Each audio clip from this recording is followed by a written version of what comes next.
Москва. Выведен на орбиту вокруг Земли первый в мире космический корабль «Спутник Восток» с человеком на борту. Сначала МКС, потом орбита Луны, потом Луна, потом жизнь покажет. 70 метров, скорость 0,47. Мишень в центре ВСК. Ребята, по той телеметрии, которую мы получаем, у нас замечаний нет. Так что все нормально. У нас тоже все в порядке по данным корабля. Движение плавное, мишень практически в центре. Есть включение с СВП. Состояние транспарантов штатное, штанга выдвинута, защелки выдвинуты, крюки открыты. Наблюдаем станцию. Отчетливо видим на экране. Мишень в центре, кресты собраны. 20 метров, 0,13. База АР. Сейчас вас немного покачает по крену. Хорошо. Мишень практически в центре, кресты собраны. Стыковочный узел чистый. 2 метра 0,12. Есть подвод. Есть механ соединения. Есть цепка. Принято. Ребята, мы вас поздравляем. Добро пожаловать.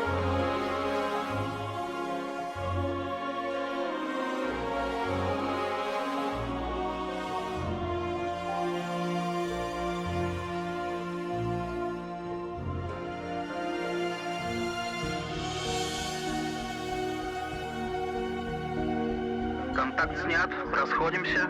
Есть работа ДПО. Скорость расхождения увеличивается. Принято. Уходим от станции вниз. Включайте РВ. Не забывайте давать данные по высоте и скорости. Продублируйте нам телеметрию.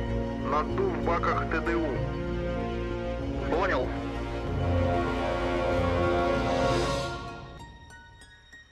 Какая луна красивая под нами.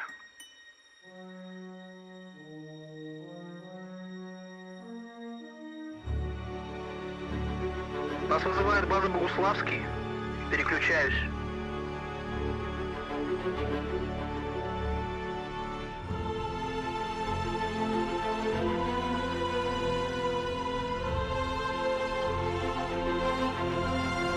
Добрый путь.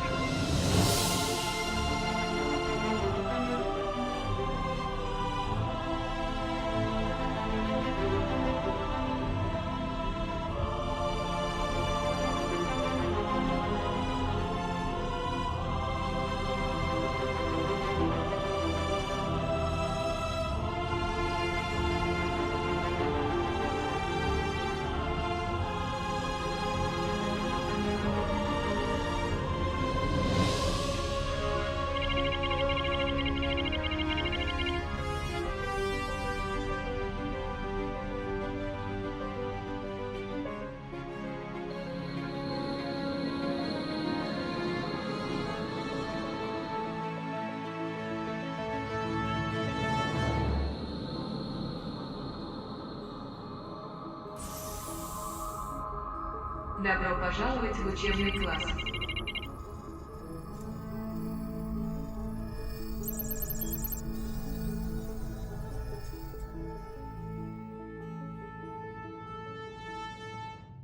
Olá! Continuemos nossas aulas. O assunto de hoje é a cosmonáutica soviética e russa. Mas primeiro, a tarefa de casa. Vamos recordar como começou a astronáutica. Masha, está pronta? Boa tarde, estou sim. Muito bem. Coloque a sua apresentação na tela. A vasta extensão do espaço é repleta de inúmeros mundos. Estrelas, planetas, asteroides, cometas, nuvens de poeira e gás. Vivemos em um planeta maravilhoso que chamamos de Terra. Há muito tempo, as pessoas sonham com outros mundos, com a possibilidade de viver, viajar e trabalhar fora da Terra. Mas como subir aos céus sem limites?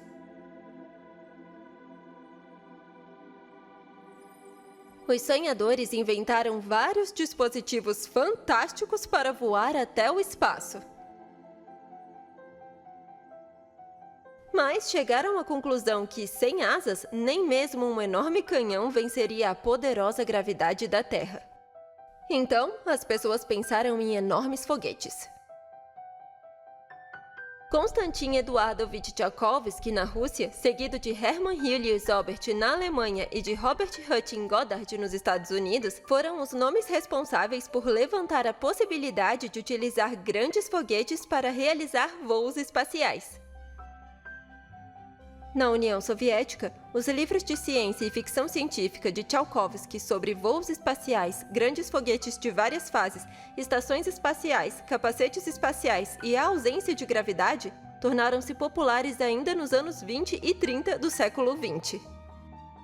Friedrich Arturovich Zander e outros entusiastas das viagens interplanetárias, inspirados pelos trabalhos desses cientistas, começaram a criar os primeiros foguetes, ainda não espaciais, utilizando um combustível não muito convencional. Nos anos 40 do século XX, mísseis passaram a ser amplamente utilizados nas forças armadas.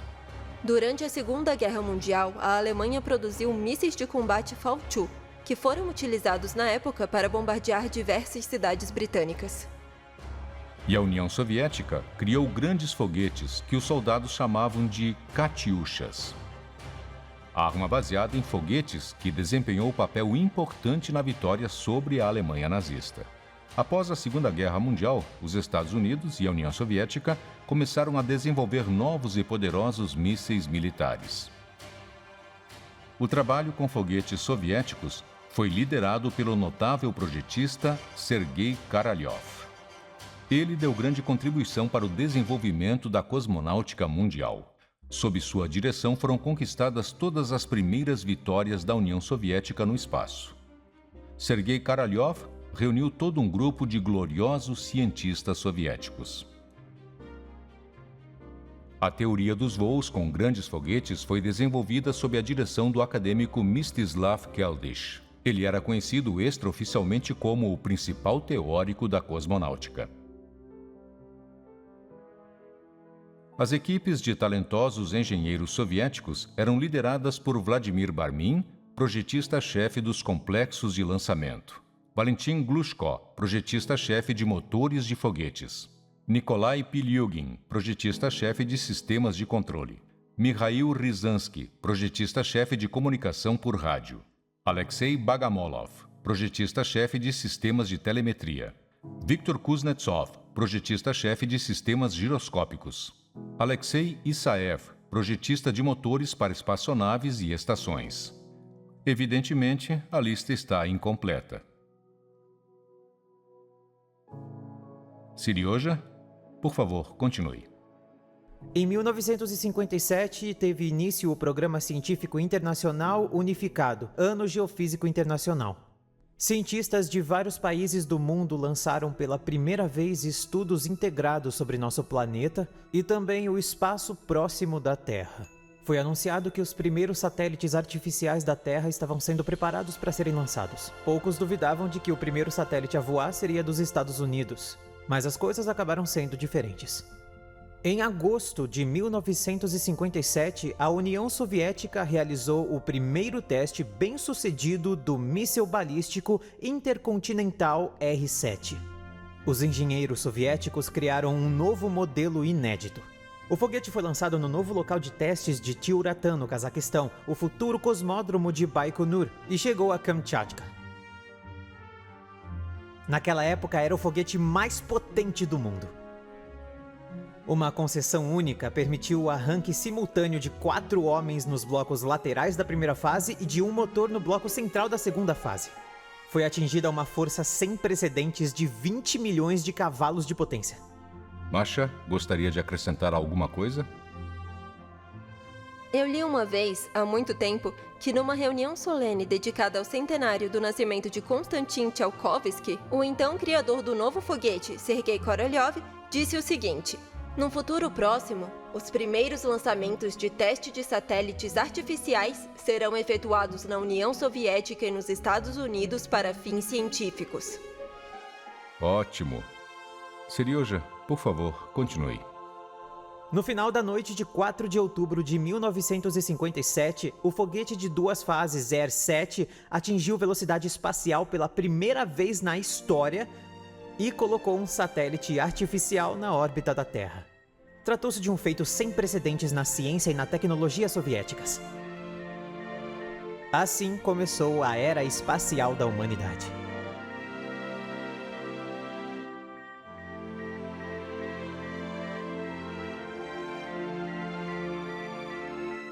A história da Rússia no espaço, lá onde chegamos primeiro.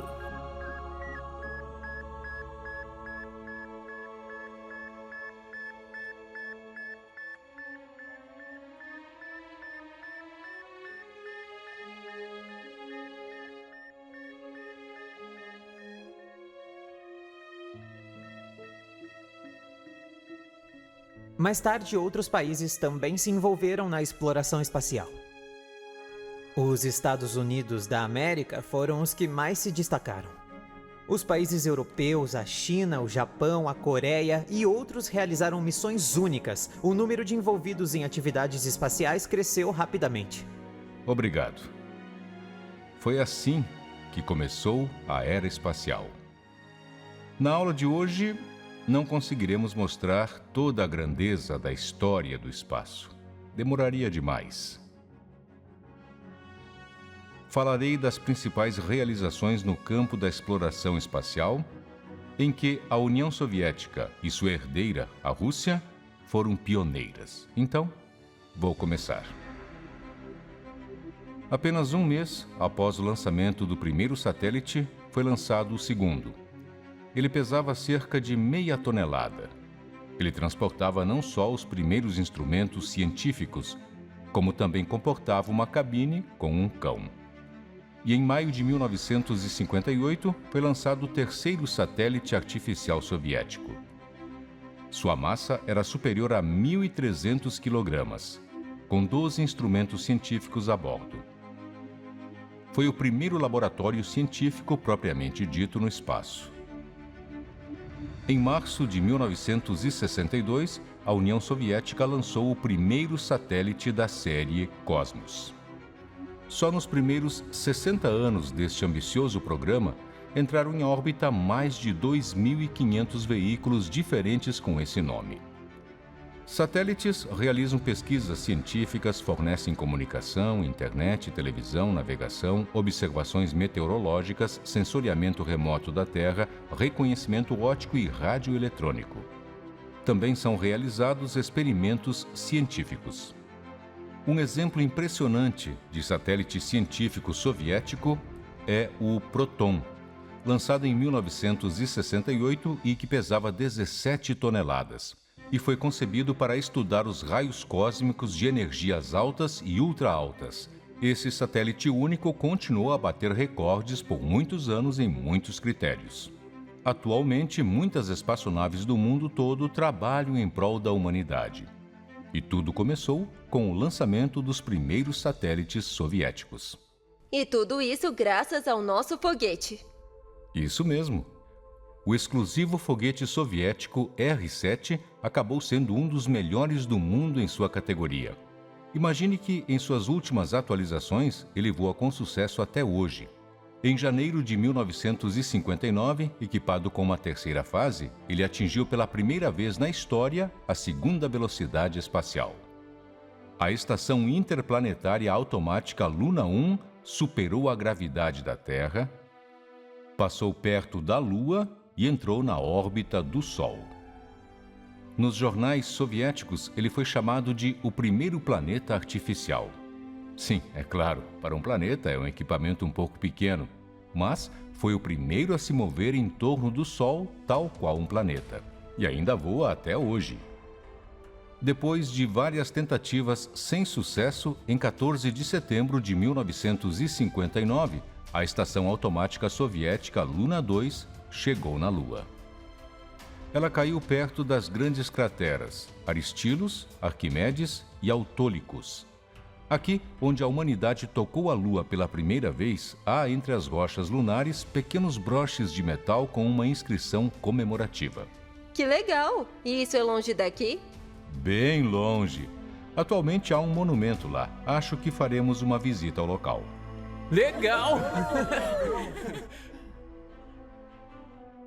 Durante o primeiro voo de uma nave espacial rumo à Lua, o então líder do nosso país, Nikita Sergeyevich Khrushchev, visitava os Estados Unidos.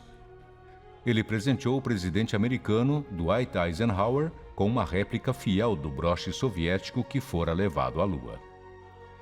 Era um símbolo de que nosso país estava confiantemente à frente da América no espaço. Em outubro de 1959, a próxima estação automática soviética, Luna 3, obteve pela primeira vez imagens do lado mais distante da Lua, nunca visível aos observadores da Terra. As fotografias não são de grande qualidade, mas foram as primeiras. No primeiro mapa da superfície total da Lua figuram os nomes propostos pelos descobridores, os cientistas soviéticos. Uma grande área escura no lado mais distante da Lua foi chamada de Mar de Moscou, e uma grande cratera recebeu o nome de Tchaikovsky. Nós vamos voar para lá também?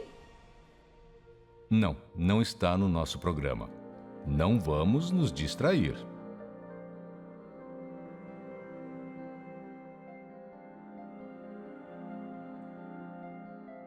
O primeiro pouso suave na Lua também foi realizado pela União Soviética, embora a solução dessa tarefa complexa não tenha sido imediata.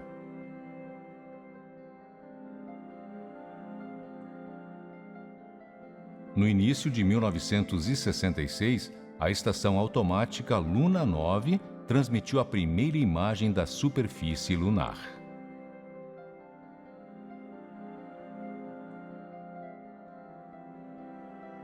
E o primeiro satélite lunar artificial foi o dispositivo soviético Luna 10. A bordo dele foi transmitida ao vivo a melodia do hino do Partido Comunista, a Internacional. Bom, era o costume na época. Na acirrada corrida espacial com os Estados Unidos, a União Soviética foi a primeira a orbitar a Lua e a devolver uma nave de descida à Terra, voando na segunda velocidade cósmica, mais de 11 km por segundo. Essa proeza técnica altamente complexa foi solucionada pela primeira vez com o aparelho Zond 5. Ele foi lançado com o uso do novo e poderoso foguete soviético Proton no outono de 1968. O Proton foi criado sob a direção do notável projetista soviético Vladimir Nikolaevich Chelomey.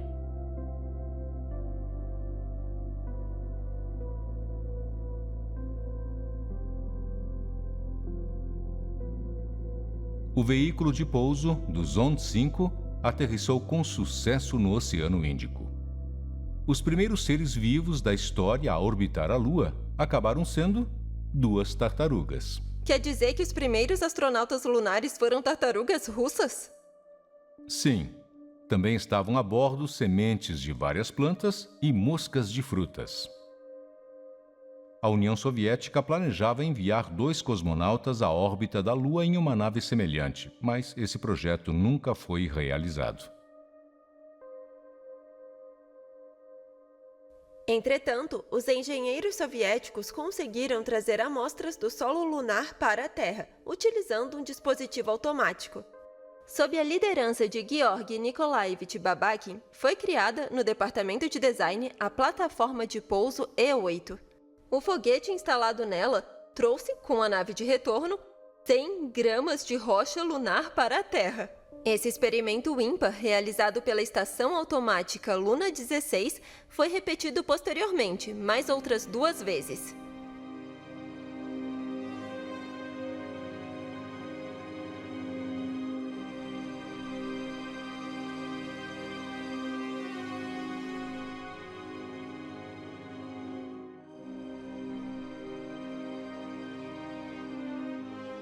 Muito bem, Masha.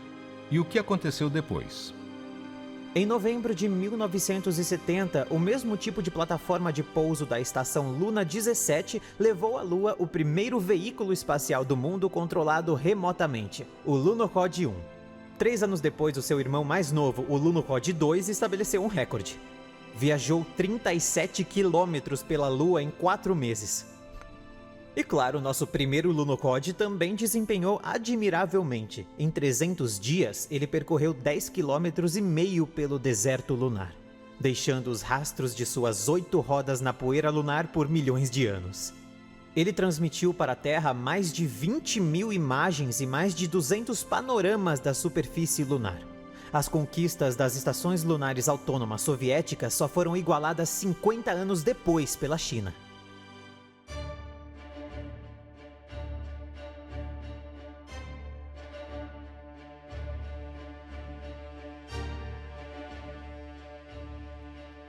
Isso mesmo. Mas a Lua não era o único alvo dos cientistas soviéticos.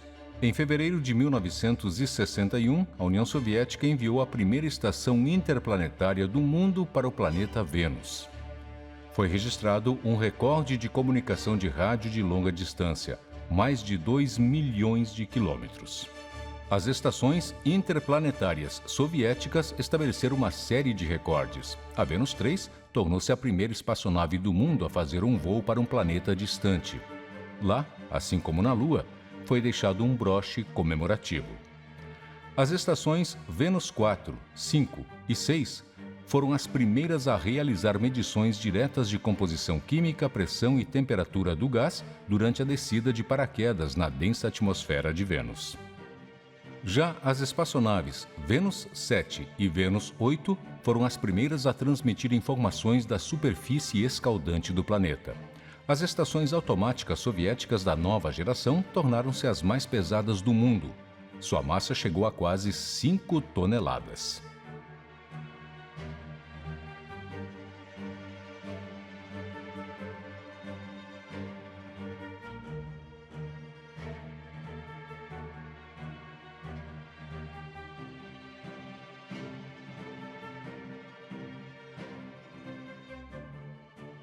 As naves de descida dessa nova série transmitiram primeiro imagens em preto e branco, depois coloridas, da superfície de Vênus.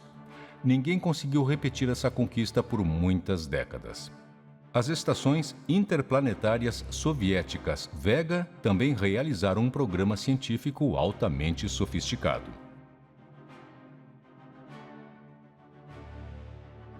Além de entregar os primeiros aeróstatos do mundo com transmissores de rádio e novas naves de descida para Vênus, as estações partiram para interceptar o cometa Halley e transmitiram para a Terra imagens de seu núcleo a uma distância muito próxima.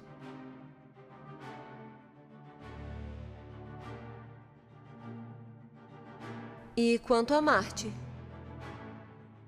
A primeira espaçonave enviada da Terra para o planeta vermelho foi a Mars 1 em 1962. E a primeira descida de paraquedas e o primeiro pouso suave em Marte foram realizados pela nave soviética Mars 3.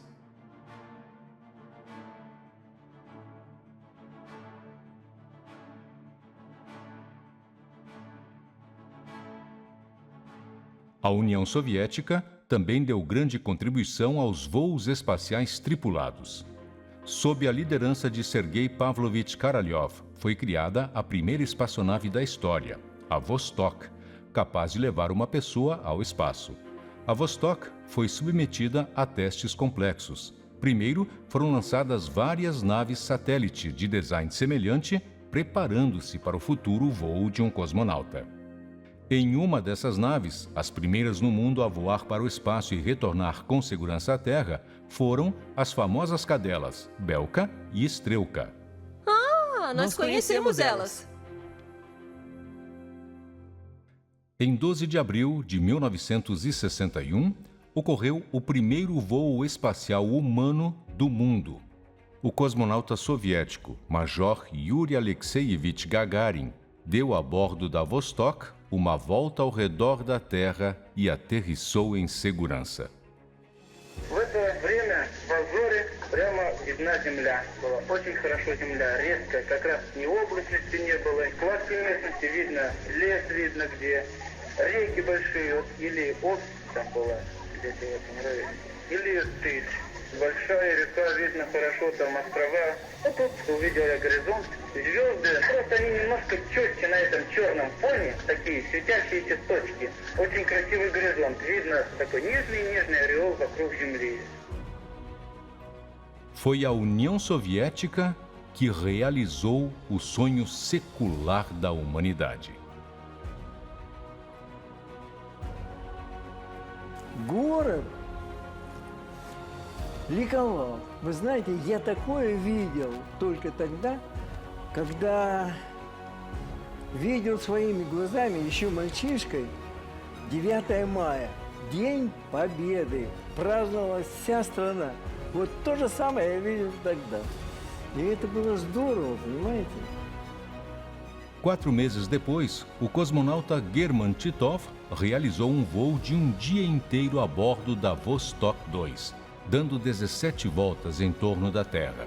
Naquela época, cada novo voo dos cosmonautas soviéticos se tornava uma conquista mundial. Em 1962, com um intervalo de um dia, foram lançadas 2 novas espaçonaves, a Vostok 3 e a Vostok 4. Elas foram colocadas com precisão em órbitas próximas e os cosmonautas Adrian Nikolaev e Pavel Popovich viam as naves um do outro pelas escotilhas. O voo conjunto durou cerca de 2 dias. Um ano depois, 2 naves soviéticas foram lançadas novamente em conjunto e, mais uma vez, os resultados foram únicos. Na Vostok 5, Valery Bukovsky fez um voo de 5 dias. Seu recorde em um voo espacial solo foi insuperável por muitas décadas. E a bordo da Vostok 6 foi para o espaço Valentina Tereshkova. A primeira mulher no espaço. Sim, seu voo, assim como o de Yuri Gagarin, entrou para sempre na história da humanidade. Assim como Gagarin, Valentina Tereshkova tornou-se uma verdadeira cidadã do mundo. Ela viajou muito e conheceu pessoas em diferentes países. Ela dirigiu a União das Sociedades Soviéticas de Amizade com países estrangeiros. O retorno à Terra dos cosmonautas que voaram na espaçonave Vostok não foi fácil. A uma altitude de 7 quilômetros, o cosmonauta era ejetado da espaçonave junto com o seu assento, assim como em uma aeronave militar, e pousava com seu próprio paraquedas. Uau! Quando os motores de pouso suave foram desenvolvidos para espaçonaves, a obrigatoriedade do incômodo sistema de ejeção foi eliminada. Assim, foi liberado espaço na cabine para uma tripulação inteira. O primeiro voo da espaçonave soviética Voskhod, com 3 cosmonautas a bordo, ocorreu em 1964. Vladimir Kamarov, Konstantin Feoktistov e Boris Yegorov realizaram um voo de um dia inteiro. Pela primeira vez em órbita, não havia só pilotos militares.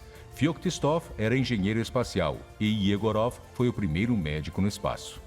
O voo da próxima espaçonave soviética Voskhod 2, assim como o voo de Yuri Gagarin, ficariam para sempre na história. Alexei Leonov, em um traje espacial, saiu para o espaço aberto, enquanto o comandante da espaçonave, Pavel Belyaev, aguardava seu companheiro na cabine pronto para ajudar se necessário.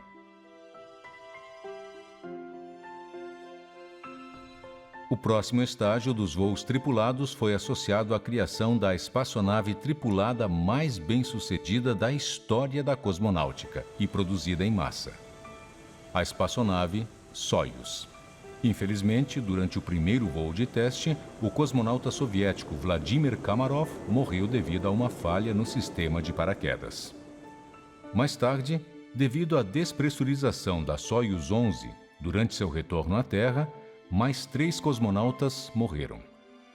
Georgy Dobrovolsky, Vladislav Volkov e Viktor Patsaev. A humanidade não se esquece deles, bem como dos 17 astronautas que morreram durante os desastres das naves espaciais americanas em voo e no solo. Todos eles são verdadeiros heróis.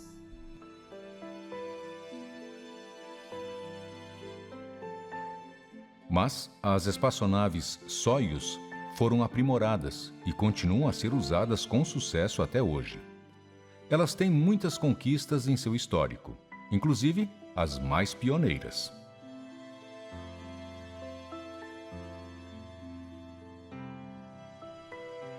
Em 1968, 2 espaçonaves Soyuz não tripuladas conseguiram se acoplar em órbita.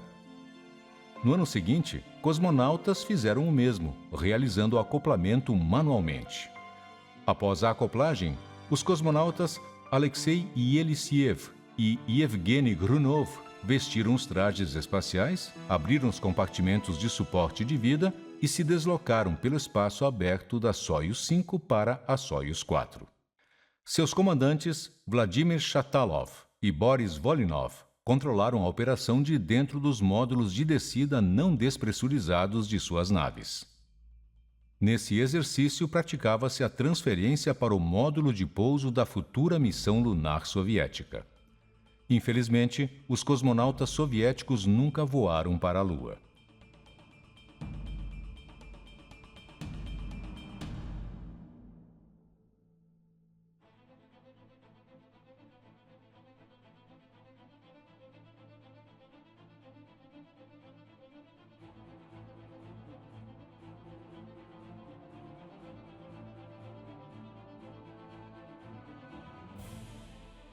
Uma experiência única foi realizada em espaçonaves soviéticas e até hoje nunca foi repetida.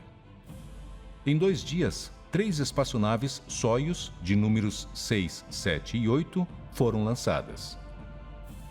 7 astronautas foram para o espaço ao mesmo tempo. Na Soyuz 6, foi realizado o trabalho de soldagem experimental pela primeira vez.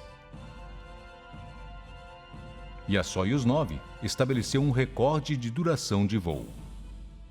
Adrian Nikolaev e Vitaly Sevastyanov trabalharam a bordo da espaçonave por 18 dias.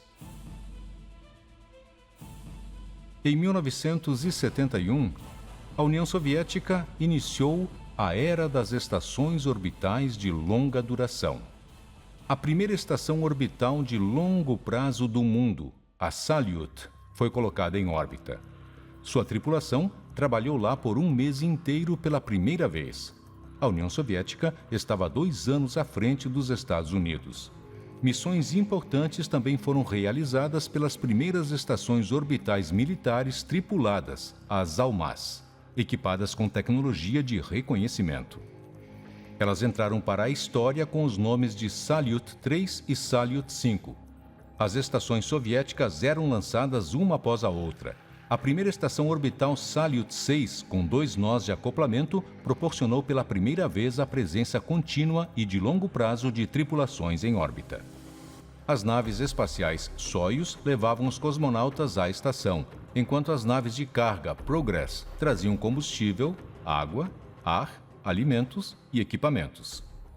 As pessoas aprenderam a viver e trabalhar no espaço por longos períodos. Pela primeira vez na história, tripulações internacionais voaram em naves espaciais soviéticas.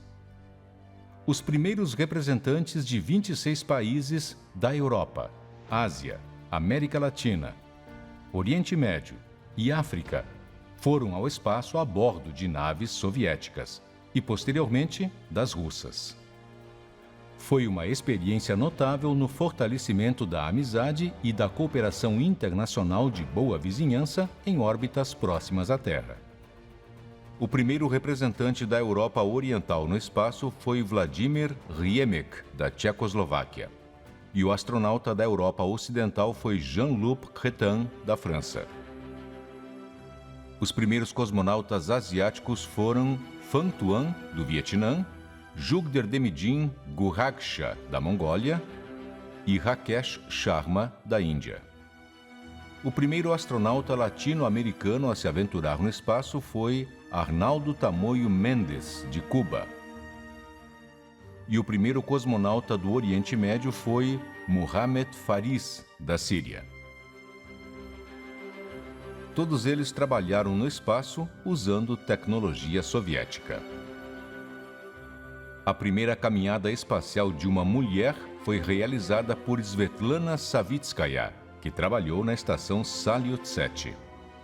E o auge dos voos espaciais tripulados soviéticos foi a famosa estação orbital Mir.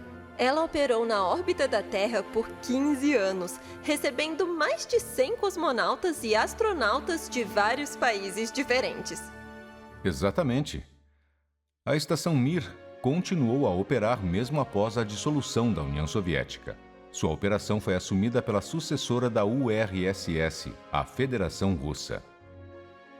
Na Mir, foi estabelecido um recorde absoluto para a duração de um voo espacial. O cosmonauta russo Valery Polyakov trabalhou a bordo dela por 437 dias consecutivos. Uma conquista magnífica. No final da história da União Soviética, foi criado um complexo espacial e de foguetes exclusivo. Sob a liderança do engenheiro-chefe Valentin Glushko, foi desenvolvido o foguete superpesado Energia.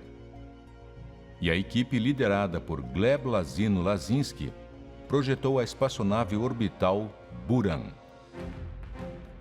Em vários parâmetros, a Buran superou o sistema americano Shuttle. Infelizmente, o projeto Energia Buran deixou de existir junto com o país onde foi criado. Isso é muito, muito triste. É uma pena, com certeza. No entanto, a colossal experiência acumulada pelos engenheiros soviéticos e russos durante as operações das estações orbitais Salyut e Mir passou a ser exigida no novo projeto da Estação Espacial Internacional. Os Estados Unidos, em colaboração com a Federação Russa, a Agência Espacial Europeia, o Japão e o Canadá, trabalharam com sucesso a bordo da ISS por muitos anos. Como antes, as novas e modernas modificações da Soyuz, frutos de trabalho árduo, devolveram as tripulações internacionais e russa em segurança à Terra. A Rússia manteve as tradições espaciais da União Soviética. Os satélites modernos operam com sucesso e os cosmonautas russos frequentemente trabalham no espaço. Poucos países detêm suas próprias tecnologias de voo tripulado, e a Rússia é um desses países. Os lançamentos continuam partindo do Cosmódromo Russo de Baikonur, no Cazaquistão, e do Cosmódromo de Piezetsk, na região de Arhangelsk. Nosso moderno Cosmódromo de Vostochny também está em desenvolvimento. A Rússia tem um grande passado no espaço, por isso olhamos com confiança para o futuro. Na Rússia, como antes, novos foguetes e naves espaciais estão sendo criados e lançados ao espaço.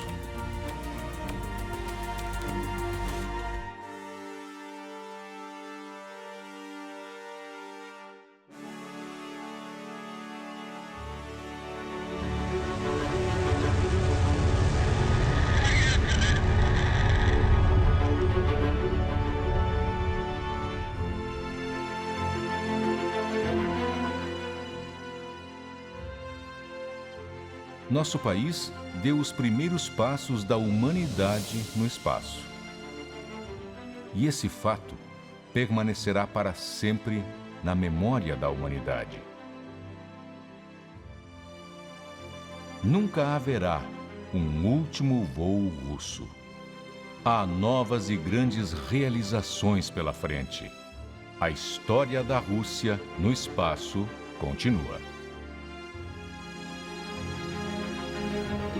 Что все-таки, наверное, как велико то, что нас объединяет на Земле, и как ничтожно то, что нас разъединяет. Вот это чувство, которое не покидает во время полета.